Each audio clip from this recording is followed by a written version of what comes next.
তো মেসেঞ্জারে দুইটা সেটিংস আছে, এই সেটিংসটা অনেকেই জানে না। এই দুইটা সেটিংসের যে কাজ অনেকেই জানে না। তো আজকে আমরা সেটিংসটা আগে করে আসি, এই সেটিংস দুইটার কি কাজ আমরা বলবো। তো আমি মেনুতে আসলাম, মেনুতে আসার পরে সেটিংসে আসবো। সেটিংসে আসার পরে আপনারা আসবেন এই যে নোটিফিকেশন সাউন্ড। আপনারা এই যে নোটিফিকেশন সাউন্ড আপনারা এখানে ট্যাপ করবেন।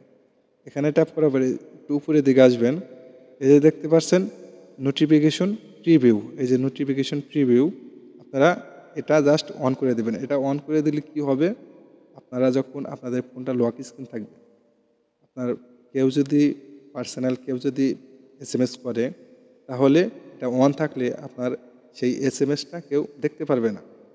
আর এটা যদি অফ থাকে, আপনার ওই এসএমএসটা সবাই দেখতে পারবে।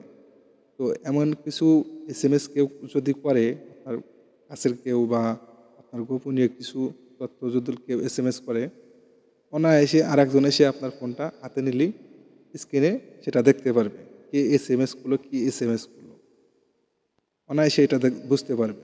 আর এটা অন থাকলে সেটা দেখতে পারবে না। এটা একটা প্রাইভেসি থাকবে আপনার। তো আমি ব্যাগে আসবো, ব্যাগে আসার পরে এখানে দেখুন প্রাইভেসি সেফটি, এই যে এখানে প্রাইভেসি সেফটি, তো আপনারা এখানে ট্যাপ করবেন। এই যে protect IP address in call, এটার কাজ কী? তো আমি এখানে প্রবেশ করব। এখানে দেখুন আমার এটা অফ আছে, জাস্ট আমি এটা অন করে দেব। এটা অন করে দিলে কি হবে, আমার আইপি অ্যাড্রেসটা কেউ ট্যাগ করতে পারবে না। আমরা যখন ভিডিও কলে কথা বলবো, কেউ আমাদের আইপি অ্যাড্রেসটা ট্যাগ করতে পারবে না যে কোথা থেকে ফোন দিয়েছে বা কে ফোন দিছে, ট্যাগ করতে পারবে না। আপনার অনেকটাই প্রাইভেসি সেফটি থাকবে, কোনো কিছু হ্যাক হবে না। এই দুইটা সেটিংস অন করে রাখলে আপনার এগুলা প্রাইভেসি লঙ্ঘন হবে না। ভিডিওটি যদি ভালো লাগে অবশ্যই চ্যানেলটি সাবস্ক্রাইব করে রাখবেন এবং লাইক করতে ভুলবেন না।